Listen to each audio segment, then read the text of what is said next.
There we go.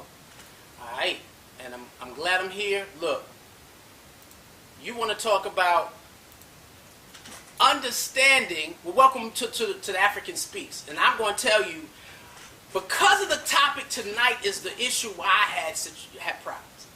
Normally, this is a conversation about awareness, right? This is not about awareness tonight. This is not only about awareness. This is definitely giving you answers. Serious answers. Now, I was told that in the process of me getting to where I'm at this particular point in developing what I'm developing according to the world of Akiba land and according to the scenario where the African speaks, the influence of the African speaks. I was told in my last divination that, brother, you need to be careful because you're entering into the realm where I come across all aspects of the enemy. All the aspects where the enemy has set up blocks, spiritual blocks for black people. He says, I don't know what you're doing. He said, but you're in that realm right now. And he said, you're powerful. And so what you're creating, what you're building, what you're moving toward is there are blocks, spiritual blocks set up for black people that reach a certain level on behalf of their people and God. Think about it. There are spiritual blocks set up for individuals who reach a certain level when they're totally into the service of the Creator. Because there's certain things that they don't want to manifest in the African diaspora. Let's say that. Not just the black community, but the African diaspora. Because they know that I'm in the process of trying to affect the diaspora. This is the rise of the African, our social Pan-African movement where we seek to bring black people together all over the globe. To make a change in life as which we know. Alright, and let me get to this point.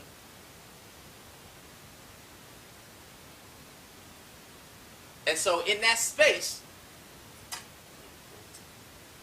and where I'm at, because I got it all set up, I was working on this, and this was the one we have been talking about, modern day slavery.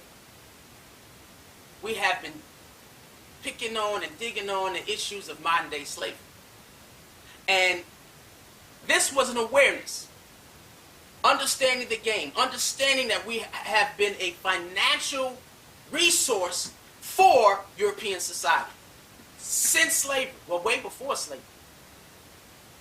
We've been a financial resource. Right now, we are the body of consumers that the world needs to manipulate.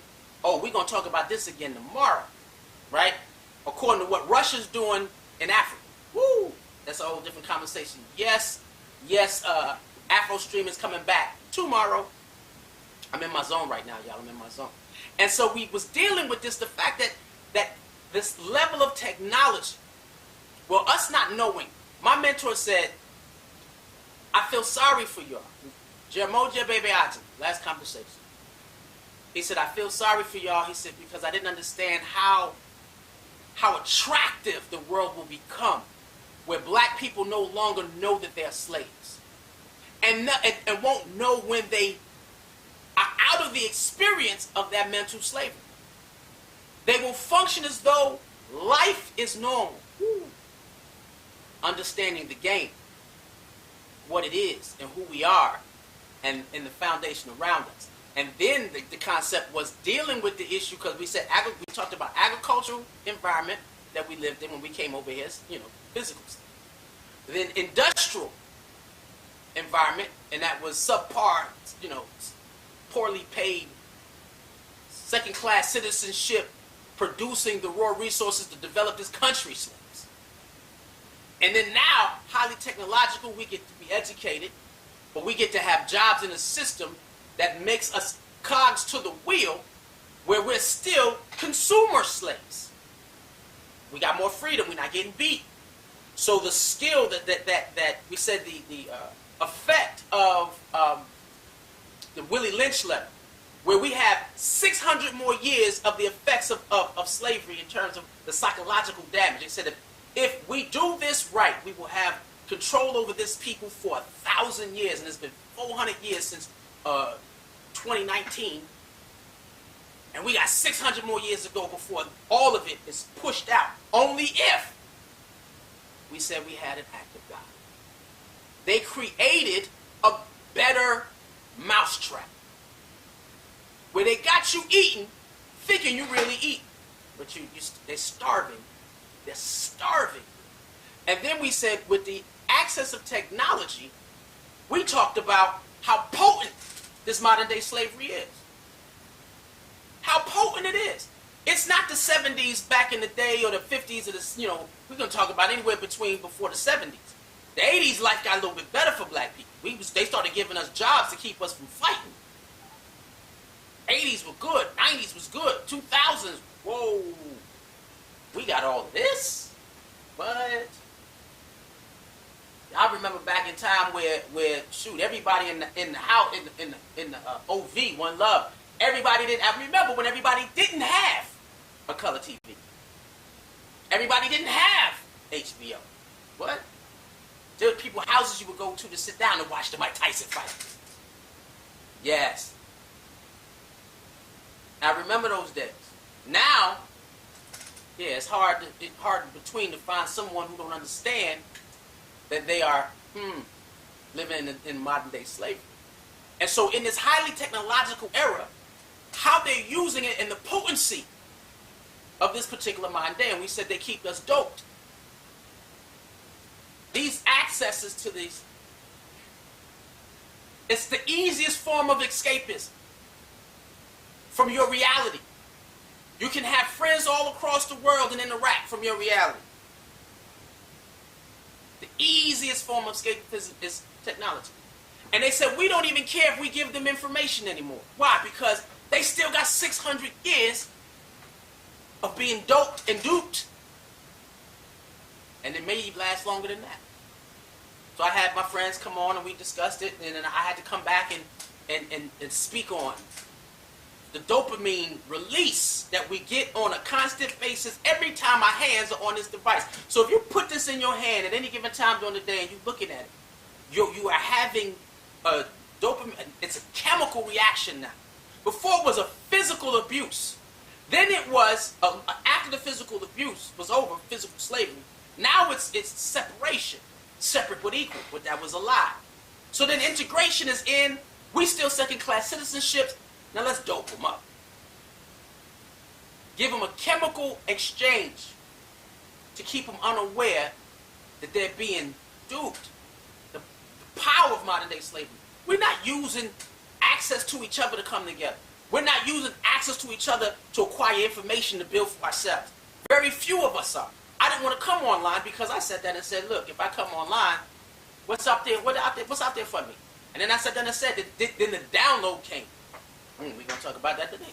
The download came, and they came and they told me, you have to become what you need to see.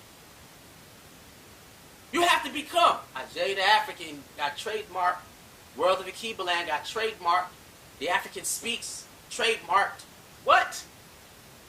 Non-profit, we need to make this move. Why? Because I need to make sure that there's a track of information and data. Then I'm reaching out. I'm looking to other countries. I'm looking into other communities. I'm even learning how to work with people in my community. Man, we keep it real. They said, ain't nobody like messing with AJ because AJ don't play. I know one thing. There's nothing more sacred than the liberation of black people. And if you're playing games with it, I'm strict. I'm hard. Why? Because this is about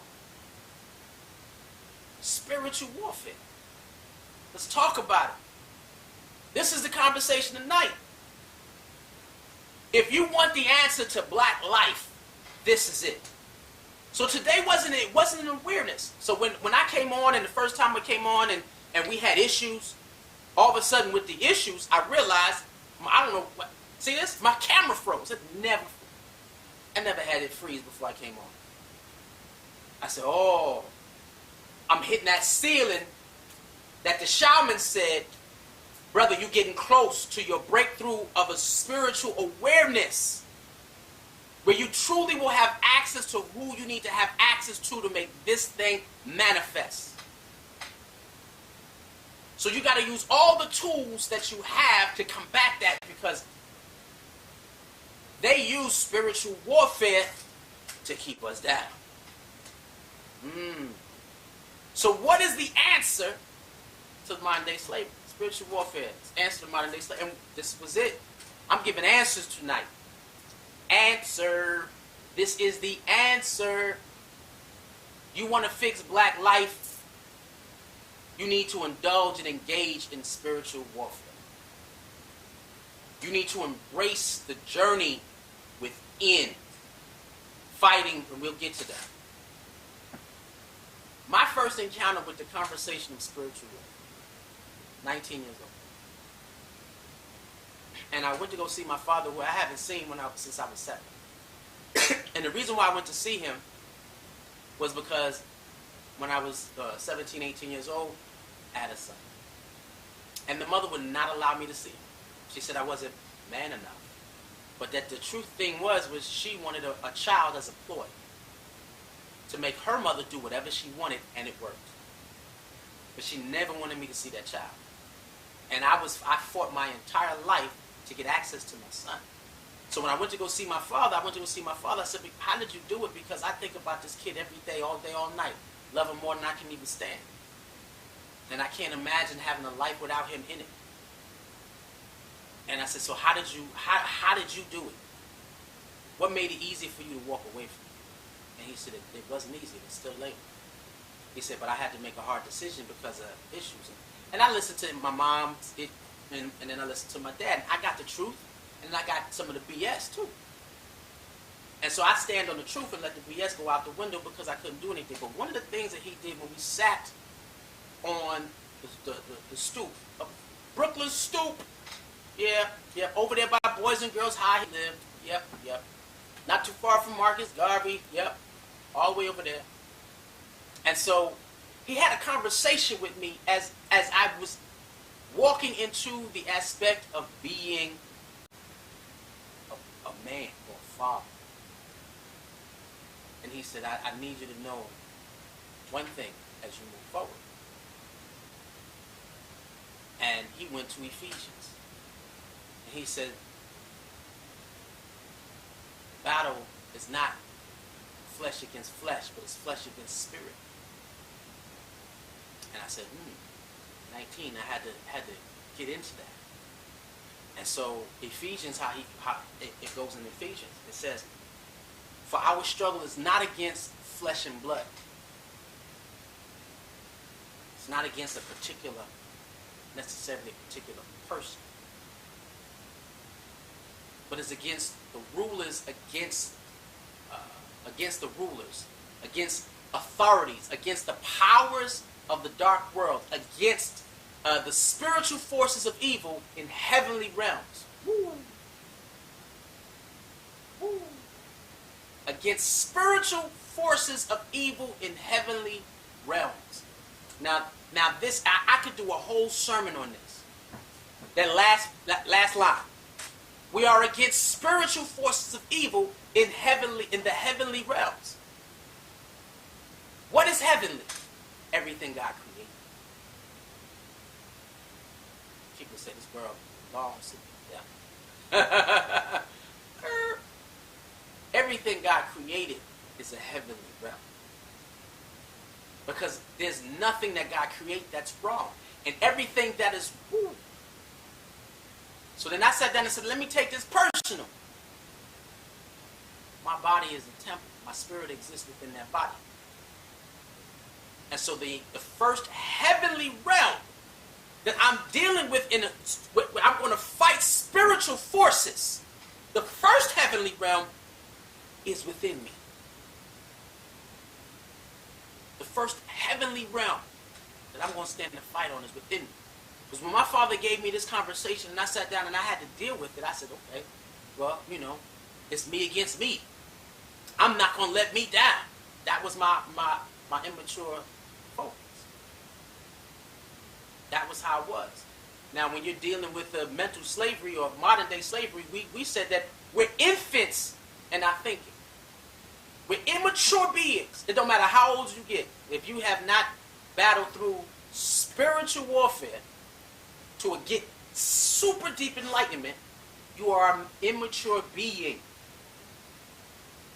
An immature being. This is why black people don't work well together. That's why we can't come together, because we are still spiritually immature according to knowledge of self. That's why we don't work well together. Even in the church environment or spiritual environment or righteous environment, you see somebody who full of spirit, full of go, full of action, full of plus.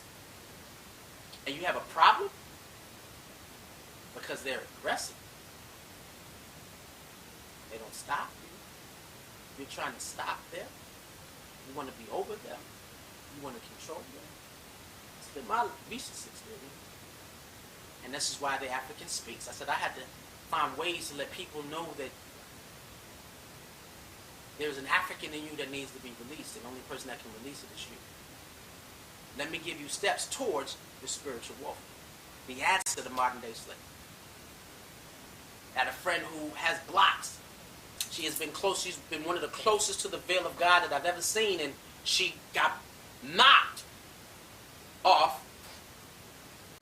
of her flow, her God flow. Set back. And she chose not to fight sometimes. She chooses really, really not to fight. Hurt the heart. Everybody has that choice. But we got to understand that it is, and let's say this, I am not a Paulinian Christian. There's a lot about Paul that is just not right, and we can have that argument, discussion some other time. You can invite me on your show, or you can call me and ask me to have a show, and we could discuss that. However, that doesn't mean that there aren't good vitamins. And in this was one of those powerful vitamins. That our struggle is not against flesh and blood, but against the rulers, against the authorities, systems, and rulers of those systems, against the powers of this dark world, institutional powers, institutions, governors of states, representatives, people who make laws and policies, and the spirit in which they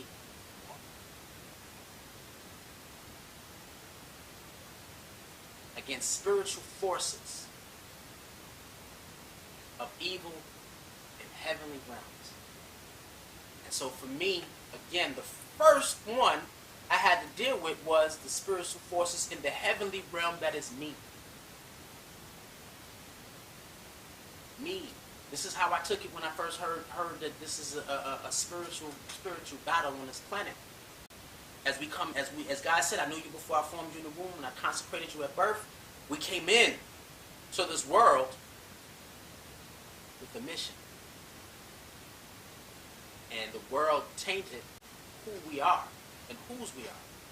So before you battle the planet, the world, the principalities outside you have to deal with that inner you. Your enemy. Your inner me. Now here's the thing. In that place of the ancient times where Africa was on the top of the paradigm, top, the center of the world where all knowledge, wisdom, and understanding was coming out of the motherland. They were trading with people all over the globe. When they were at the top, you couldn't stop them from being them because of their spiritual awareness. It is the understanding of who they saw themselves in the Creator. We're giving answers tonight to spiritual warfare. Answers tonight to modern day slavery. First one is we got to look at the enemy within. And they knew this. They knew this. I'll tell you how. This is why it's lasted 400 years. So when they went to attack the continent, They said physical war doesn't settle them, because if you fight somebody and they go to war, Russia's going after Ukraine. I don't know how long that this has been happening. Years. You're not changing Ukraine's mind. Even if you take it over, you're going to have to indoctrinate them with something, understanding that, no, we don't want to be with you no more. We done. He said, yeah, but we can't let you grow and be an enemy outside of enemy. To join those spiritual forces in heavenly places that want to go against us. No. We're going to have you, bring you back in. Rather you have an enemy than an outer me. And so in this space, they've always known, the European society, white folks have always known, to attack somebody and keep them down, you have to attack their inner self. And so when they went after, and I couldn't find one where it dealt with spiritual warfare against Africa. So I found this, the spiritual warfare documentary, The Light and the Darkness. They had to attack how Africans saw themselves, because in the beginning, when they started going into Africa, they were not killing, even though they were. They wouldn't go into a village and just, you know what, we just need to slaughter all the shamans. We need to slaughter all the intellects. We need to slaughter all the leaders. Why? Because then we'll just have a bunch of people with no guidance. And then once we capture them, we're going to give them a false doctrine. Because once they did capture, the war didn't stop. So we got to give them a whole new religion. That's when you're talking about the nation of Israel, and Rome was moving around trying to conquer the world, and realized that this small group of people was always going to fight back, and the only way that you can crush this group of people is to take their identity in God away. That's why they canonized the Bible. And they gave you back a religion that was yours, but they reinterpreted it for you so that you couldn't find yourself in it. But then again, we had scenarios where individuals was being sent to, we had those mulattoes after a while being sent to those institutions of education. We fought for our education here. And they said that we're going to use this information to uplift our people. But they understood that the Romans said, yeah, in Greeks, this is how you get Catholicism.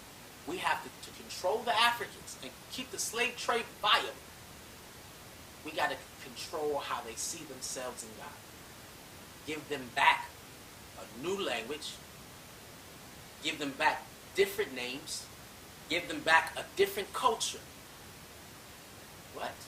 So they never manifest their true identity in God. Woo. They was dealing with us on a level of spiritual warfare. You can't beat modern day slavery if you don't fight it with the same energy in which they created it. You can't. You just can't.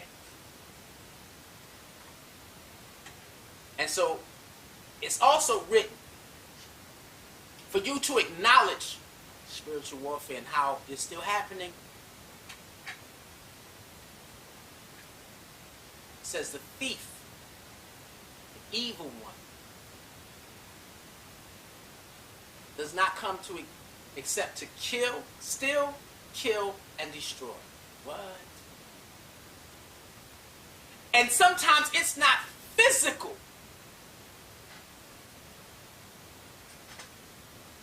Spiritual warfare is I'm going to kill, steal, and destroy your identity in God. Because even if you go through hardships, yet you know who you are in God, you can always fight yourself or struggle out those hardships. Why? Because it helps fine-tune you. It helps you become more aware of who you are in God. Trials and tribulations give you testimonies that God works with you. It didn't steal, kill, or destroy anything. It fortified your faith, in your relationship to the Creator. However, when you live in a society that still kills and destroys your awareness in the Creator, again, in African culture, we associated everything to our relationship and connection to the Creator and our ancestors, our spiritual awareness. Everything. That's a people who knows who they are in God. And they lived from a state of spiritual consciousness. So in order to break that, in order to break Africa, in order to break every melanated person, they had to engage. We were not engaged in using our spiritual selves in a negative manner. That was not who we were. We came up against an enemy, an outer enemy, that put their likeness of who they want us to be within us. Now our first enemy comes within. It's a spiritual sickness and an illness that debilitates us, destroys the heavenly realm, which is our body.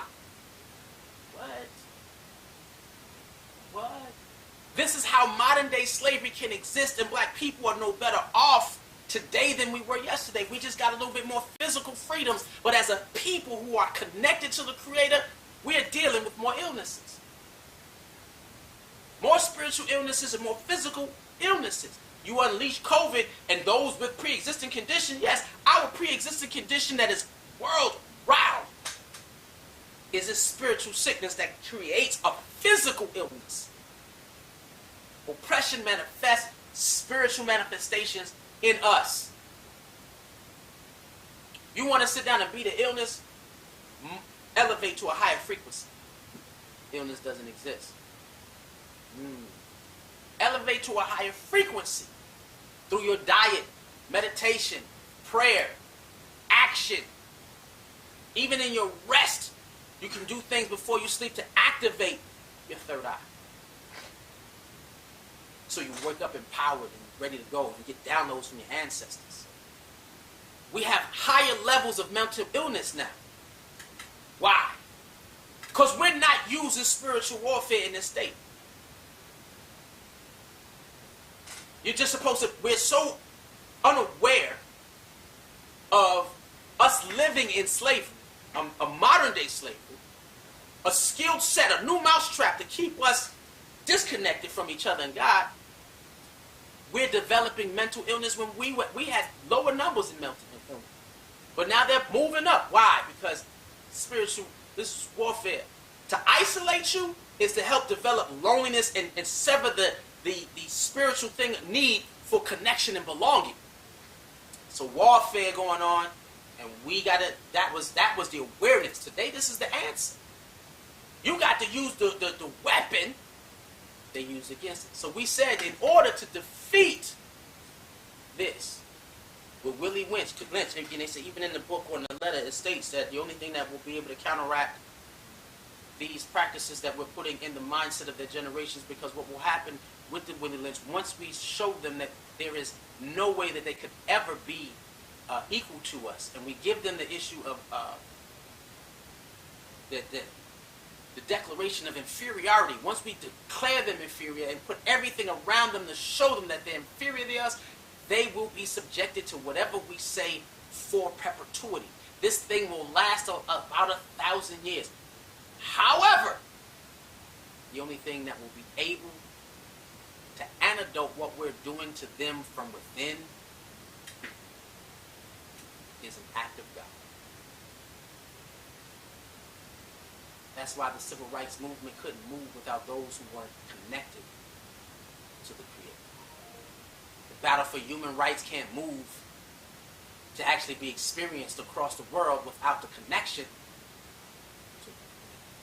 In order for you to get that energy and that need to fight against something,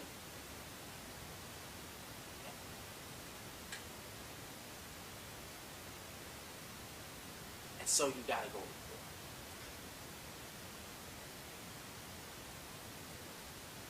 You have to find yourself in a place where you wake up every day and your joy to battle through your hardships is in experiencing love, because you're getting to the God in you. Your joy for God separating you from people so that he can deal with you one-on-one. That's why I told people COVID is a training session. This COVID pandemic isolation experience that slowly subsided was a training session for those who needed to experience God one-on-one, so when the world opened up, we had more spiritual warriors, more prayer warriors, more people aware of who they are in the Creator. And so in that space, there are processes. There are 3 levels of human, really 4. 4 levels of human experience. 4. In my understanding and looking at this, when I'm dealing, because I'm in this space right here. Moving to the 3rd. Moving toward the 3rd. Hoping before I die, I reach the 4th. 2 phases. I'm in the 2nd phase. At the age that I'm at the seasoned age that I'm at, I'm only in level 2. And most of the people that I know are in level 2. A lot of people that I know is still in level 1. Because a lot of people don't even know what level 1 is.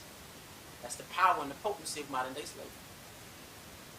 And I'm working toward the 3rd. And so in order to get to this point where you're experiencing the act of God, you have to know that you have to indulge this journey.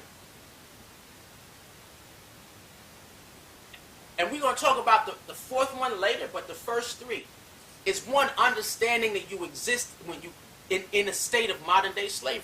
That everything around you is set up for you not to see yourself in God. That is the first awareness that you get. Now, we can, as World of the Keebaland, a minister of youth and young adults and adults, it is my job to get you to understand who you are in the world, but also get you to see whose you are in God. And then once you see whose you are in God, then hopefully inspire you to go from that immature, because I see a lot of adults, a lot of people, a lot of my peers, and then they don't even know when they verbally slip into the state where they're functioning from their slavery, because it's so embedded, it's unconscious. It's unconscious. If you knew you was a slave, man, you'd immediately, if you had it with all the freedoms and everything that we see, come on. If you knew, they said the most angriest person, it's okay to get angry. The most angriest person when they realize that they be in second-class citizenship, second-class citizens, and they're being mistreated, kids are being killed, and just so much is happening in this world. Injustice and what's going on with the black man and exploitation with the black woman. When you get that, you know that you are going past your immaturity of your slave mindset, because if you're embracing it, sorry, if you sit down self-exploiting yourself for the sake of $1, yeah, you're immature being. But the minute that you realize it, you get upset and you function from a state of righteous indignation. Anger is one thing, righteous indignation is another thing, because anger is just somebody slap you, you get mad, you want to slap them back. Somebody kick you, you get mad, you want to kick them back. But when you have a righteous indignation and you're living in that art of warfare, that righteous indignation is saying that you're mistreating me and you're going up against how I see myself in God. You're not respecting the heavenly realm that I exist in, that I represent and I exist in. And so I plan against it. People see me always happy, always happy, always happy. I'm actually one of the angriest people you'll ever meet. Why? Because I program against it according to my righteous indignation. I make jokes, I laugh, I have fun. Why? Because I see the God in you, the God in me, and the God in this journey, and I love it. But by no means take my laughter as a sign of the misunderstanding that I don't know that we are in war. We straight up at war. And so I'm moving from the slave mindset to spiritual warrior. And in our journey, and it doesn't matter what religious sect that you're a part of. It could be slavery Christianity, if you can get there with slavery Christianity. It could be a transformed, independent form of Afro-spiritual Christianity. That's where we at. It could be Islam. It could be Buddhism. It could be Judaism. You mean? It doesn't matter.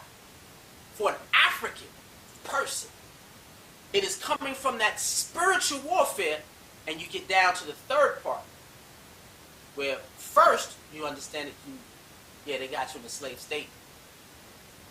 And if your parents can raise you right, we can keep you from the slave state and have you go straight to spiritual warfare to keep the environment, the entities, the spiritual things that are happening within us and outside of us that affect the inner side of us.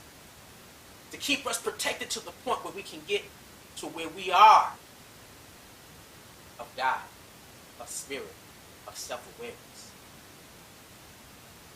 We are our own African shop. We are our own priest. We are a kingdom of priests and prophets and prophetess, man and woman. That's why they're not scared of our anger. No. They're scared of our love.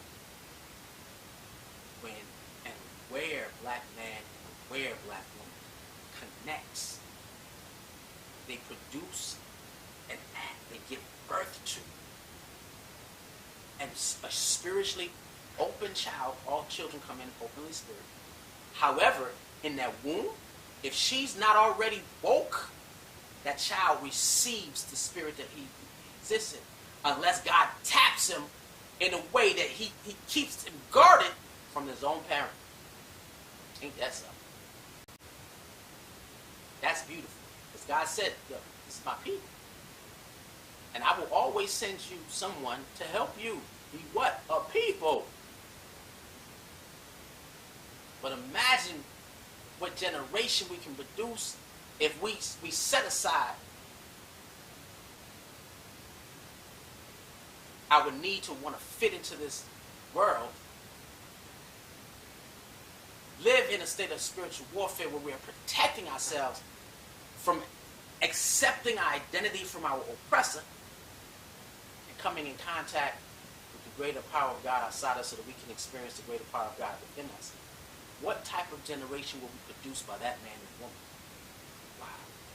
Just think about it. That means that immature being that's born in the United States and lives going through their school system, even medically coming out. How do you see a child?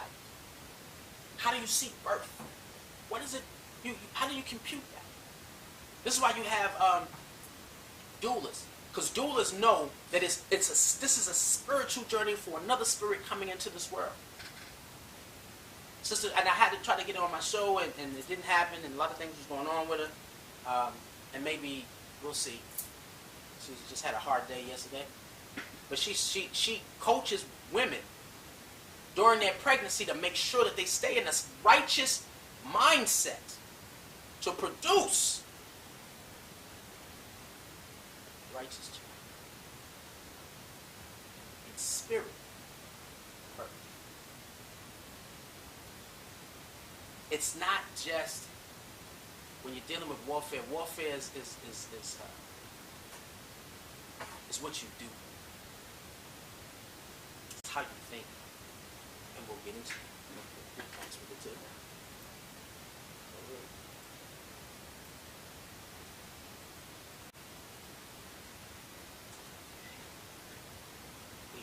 To embrace a warrior's mindset. Soldier of God. We say we are on the battlefield for the Lord. They sing those old, that's that old hymn. On the battlefield for my Lord. I never understood what that was when they were singing it in church.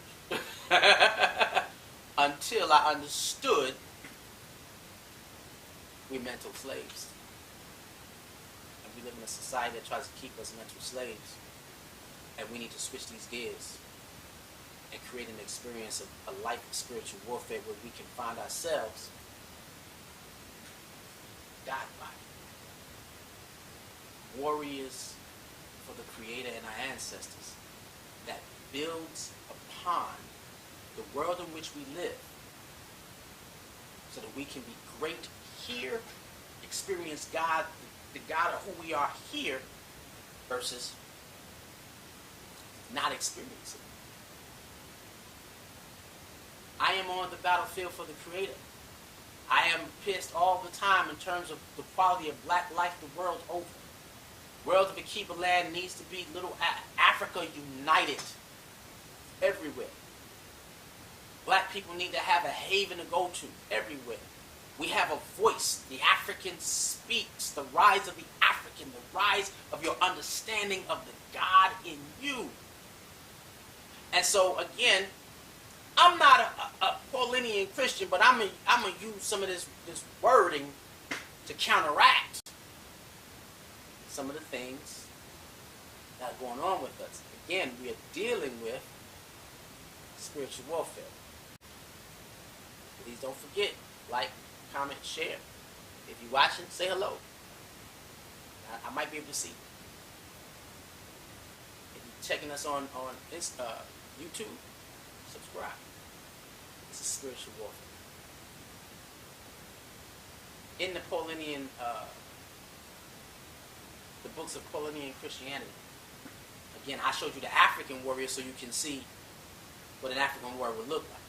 However, Paulinian Christianity, they always want you to act as though Israel was not black. Okay, but you can see this, but I want you to visualize this. This is the inner you. We're going to go ahead because that's what I found on the internet. I didn't have time to take the words and transpose it to the African image. And it says, place on the armor of God. The full armor of God. That you may be able to withstand in the evil day and having done all and stand, to stand. This is where whatever comes at you. If you're wearing the armor of God, you're impenetrable. And so at that one point, I'm sitting there saying, when I was first hearing that as a child, thinking from an immature mindset, what's that? Armor, I got to put on that. What's what? And then they talked about each location, and I was like, what is that? It didn't click. It didn't click at first. The helmet of salvation. That is guarding your mind, your thoughts. And then it's not just the mind of here. It's also the mind of the heart. We have two minds. We do this. We talk about this in the world of Kivaland, spiritual, inspirational Sundays. We have two minds. The mind that you think with and the mind of the heart. It's one thing because the mind that you think with is one thing, but it's what you feel. You can tell a slave is a slave by what they... I don't care what you say. I don't care what you dress. It's your passion of what you do in life that shows if you are fighting against slave mentality. You can see it. And then, like, you have some individuals who live in a community that is focused on the liberation of black people, and they take it for granted because they actually do nothing. Nothing. What did God call you to do in this experience? Be angry, sit here and talk? No. So there's something that didn't happen in the mind of your heart. But when you're putting on the helmet of salvation, as they say, when that is guarding your mind. Two minds, the one that you think with, the mind of your heart. The rational thinking or the analyzing one, and the mind that drives you passionate. That you go because it's what you feel is right. And you can't change it. when the consciousness of who you are in God seeps from your thought process. Everybody who is dealing with, hey, peace queen, he peace king, one love black man, it's here. But when it goes from here, just trying to accept what is real, to here, you can tell that everybody, even though if I addressed you with your peace black man or one love queen, it's because I saw her live like one. I saw her think like one. Calling a black woman a queen is not bad. But what happens with that sister who lives like a queen? You got sisters who ain't living like queens. They're living like exploitative slaves. Woo. But they want to be called queens. Sorry. Because we're going to get to that. We're going to get to that level of king and queenhood. Then the next thing they said, they talk about the breastplate of righteousness. And that's the how you live. How you think will deal with the issue of how you live. Again, the thinking, this is the first brain. The heart is the second brain. You're going to live according to how your heart feels. So if you got a righteous living, righteous actions, righteous conversations, that will fuel righteous thoughts. So you got to guard your mind on both of them. How you thinking, how you see yourself, how you perceive, and how you feel about what you think, hear, and perceive. Righteousness, how you live, how you walk, how you talk, how you engage people that look like you. We're talking about what is the answer to modern day slavery. We said spiritual warfare is the answer. This is a good example of Paulinian Christianity. This is a rare form because I never, ever used Paulinian Christianity. Ever. Just let y'all know. But this was the best way for me. So that you can get it. Then the issue was the belt of truth. I'm going to look at the belt of truth and I'm going to say that's the universal law. It is not functioning from a place of what you believe. It is functioning from the things that you know. And in African spirituality, we understand that our relationship with God is inseparable. Our relationship with each other is inseparable. It's that belt of truth that there is no separation from you and I. I said in the beginning when we first created the gathering, they rolling with this now. You drop a seed, you water it, and watch it grow. Why? Because it comes from a state of truth. In the gathering, I am because we are. It is true that I am because we are. My I is plural. I am means that I have my identity of my people, my I am, my people. Black people is my I am because I am no more than my people. My I is people. I am because we are. We is singular. We means we function as one body. I am because we are. There's no separation in that. I am my people and my people are me. There is no separation in that. And we represent the second half of that statement. We are singular. Not because I am, but we are because of the great I am. We come directly from God. If y'all was watching during Black History Month, we said close the circle. That is the belt of truth. Functioning from the knowing. Who you are. This is the first realm of the first heavenly realm. And so I got to guard. All the evil my inner fight is doing battle inside of me. This is the first heavenly realm that I got to battle, and the first thing I'm going to say is I have my identity in God and my identity in my people. I embrace the culture in which God has given me. I see everything as a relationship and connection to the Creator. And the way the universe works, no man should be subservient to another man, meaning no man of one people should be subservient to another man of another people. We're over here fighting for civil rights. Man, we need to be fighting for human rights.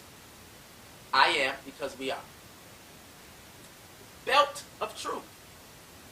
Then it says the sword of the Spirit. It's your language, it's scripture, sacred writings, sacred teachings, powerful affirmations. The sword of the Spirit, anything that is, it said, ooh, the balance of life and death is in the tongue, something like that, right? War of life and death is in the tongue. What is your tongue saying? How are you speaking? Speaking life. I had a sister the other day, One Love, she was like, your mouth could say anything, but what do your actions do? I'm like, well, that depends on what the mouth is saying. Because if the mouth is speaking life, I'd rather you speak life than you do anything else. Why? Because if it comes from you, if you have the helmet of self, you're thinking right, you living right, you functioning from divine truth. When you speak, which is the sword of the Spirit, you're speaking life into me, and we can make a sound. Africans make sounds that change matter. That's a whole nother sermon. This is not a sermon, this is a conversation. Africans can make us. Woo. That's why when they sound has power. Anything that comes out your mouth has power. Has spirit of truth. The shield of faith. In that, it is the knowing, again, the knowing that you are everything that you do is governed by the guidance of God. So it doesn't matter what you go through or you're right and wrong, you walk, you're protected by your ancestors. You are protected by those things that are around you.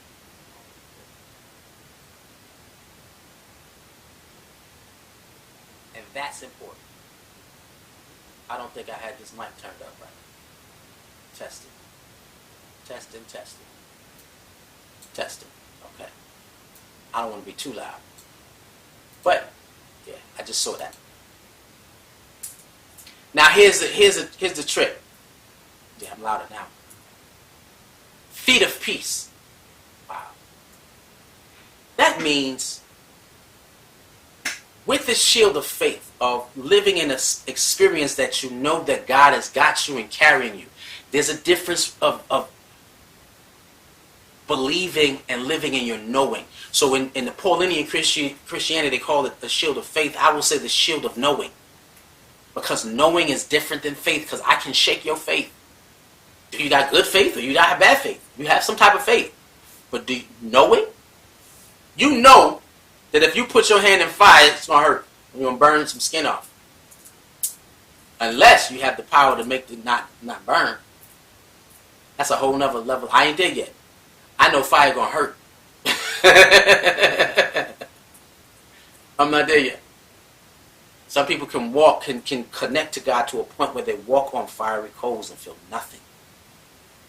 That's a level of knowing. That's a level of connection. That's a level of controlling.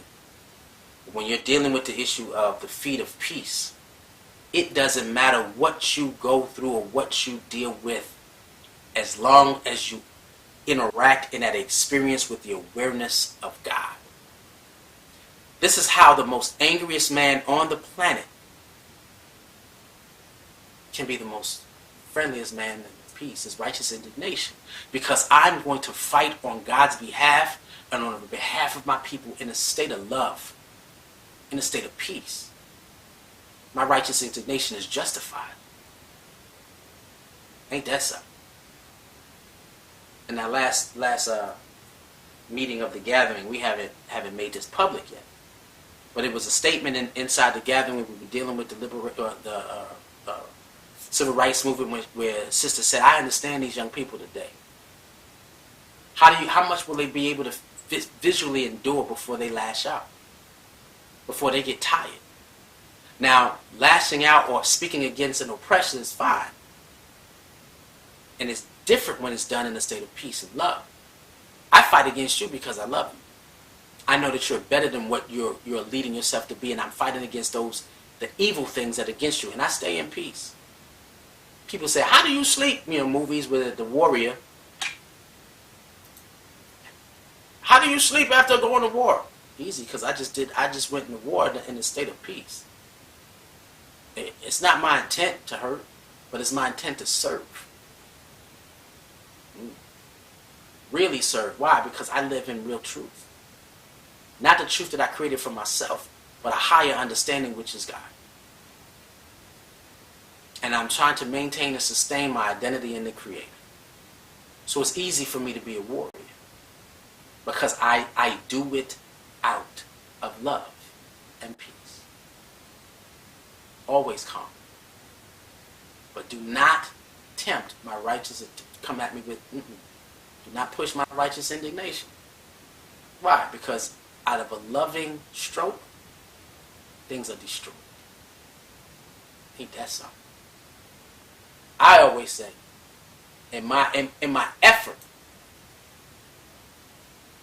when I use my spiritual power to protect myself, or somebody does something against me and I need to get them, my understanding and connection, I say to myself, or I say to them while they're going at it, I bless you with the seeds that you sow, and hope for you an abundance of what you plant at this moment. And then I release that unto the Creator and my ancestors to give them the abundance of the evil in which they walk. God said, I will give you a harvest. Never said what type of harvest. That's walking in peace. Because I've watched friends' lives crumble after approaching me in a way where I could tell they did not respect the God in me. In peace, I wish you a harvest for the seeds you sow. And they get the harvest. That has nothing to do with me. It has everything to do with what God has promised. And they get it. The only thing I ask is, God, you said you will prepare a table for me before my enemies. I just want to see it. I won't even let them know that this is why this happened to you. Because I'm a spiritual warrior first. Then you sit down and say, I need like minds, like bodies to walk with me. It's one thing to be a soldier on the battlefield. It's another thing to be by yourself. But when you have a life of soldiers around you, you do certain things. Spiritual warfare are the things you do. So when your mind is right, your living is right, you function from universal law. You speak life, and you're defending because your knowing in God is strong, and you live in a place of peace. What can't you create? What can't you do? As a people, not as an individual, but this as a people. Because individuals who do it, yeah, you just, I made it in this world. You just become a financial, well-off slave. But the moment that you master, you move from modern day slave to a spiritual warrior, and then you start accessing, because once you start doing these things, you will start accessing that way God said, I deem you a nation of priests. You'll be a kingdom of prophets. You'll be blessed. Everybody will be blessed by you. You become the vessel that the spirit of your ancestors and God can work with. We become a people that God can work through to affect the world around us. When that happens, when you going from spiritual warfare, modern day slave to a spiritual warrior, going into a divine you, shaman, spiritualist, right? It's not going to matter what level of society that we live in, how they change the mousetrap to try to keep us enslaved. It's not going to matter. Slaves lived in a state of knowing where they said there's another generation coming. Jim Crow, they kept fighting because they knew that there was another generation coming. This is the first generation who has not realized that this is a spiritual struggle for us to become a people, not become individuals. Nobody wants to be a well-paid slave with generational wealth only for a few generations, where my kids still got money, but they live in hell. You don't want that. We want to change systematic oppression to systematic righteousness. Wow. Imagine a world that is based off of systematic righteousness. So it won't matter if you become who God called you to be. So regardless of what comes next in society's highly new technological era, when you go through those stages of moving from modern day slave to a spiritual warrior to a walking vessel that God can use, now we talking. You get to that fourth level of this journey, which is living as a black king or a black queen, and or living from my love experience. Because in that experience of kingship, there's one thing that a king and a queen does. Your empire is not based off of just you and your husband. There ain't nothing wrong with it. It's based off of a journey that you engage on as a people towards self-determination. Period. You're not mature. Not a mature being until you are living in an experience of self-determination. Even the highest of the individuals in my community are not there yet. Why? Because we still running the Krogers. Yes. We still having to get jobs. We have not as a community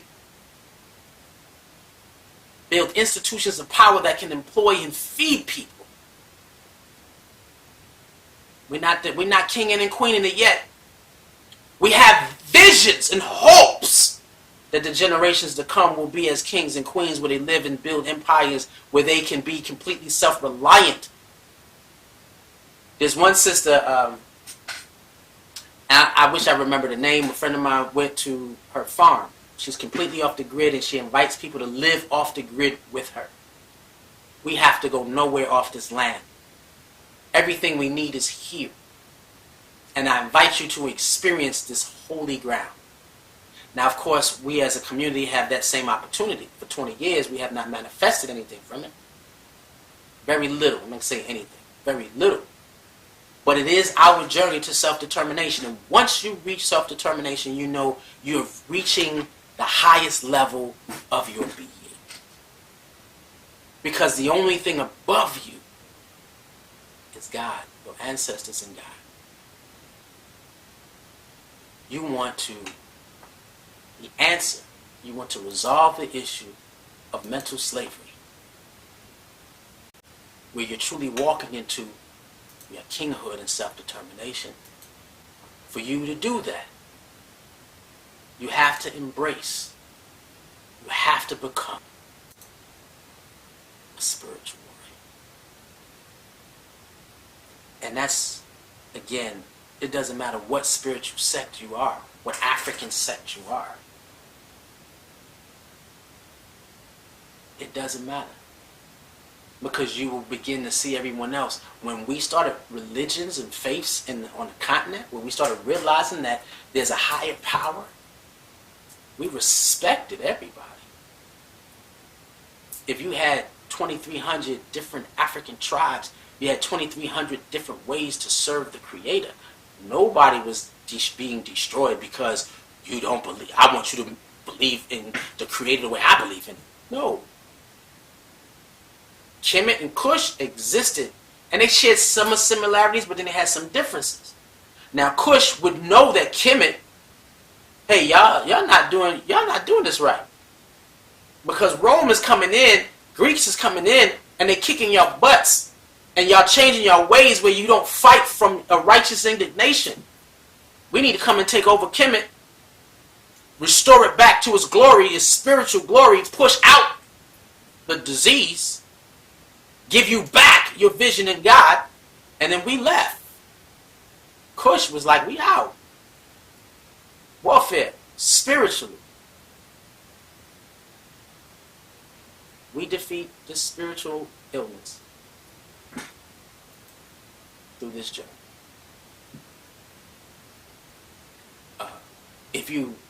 We are in that process now. We are preparing for, some of us are preparing for Resurrection Sunday.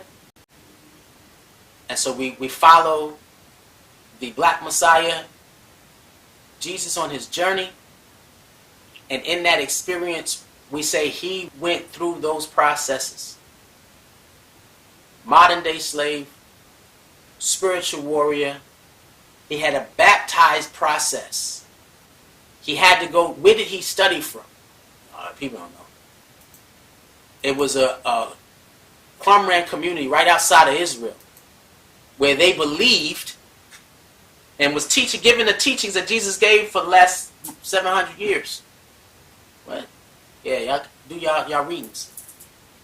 Spiritual warfare. So as we approach and we are in Lent, some of us are in Lent, then my Muslim friends in Ramadan, where they're fasting, I'm going to go to one of their events. It is because we are counteracting what is being done around us. These are the practices. We're about to do another gathering based off of raising your spiritual frequency. One love, Sister Ayana. Let's get this done. And I'm going to film it the best way I can so that we can share it. This is all the process. Because that is the answer. Because once you engage in spiritual warfare and you are becoming, and understand this, and I'll say this, you have to release yourself from the doctrine of European society to get the true power of spiritual warfare. You have to. You have to. You have to understand that it comes from an African people, so you have to embrace your culture to get to the true power of who you are. You have to. If not, then there will still be seeds of a slave mindset within. Some things I'm finding hard to break, and I pause. And I know the triggers. But you have to. Because the resurrection of the God in you must manifest. The rise of the African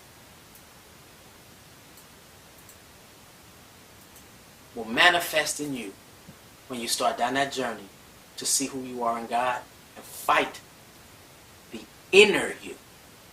The inner me is your enemy. Say that. The inner me is my first enemy.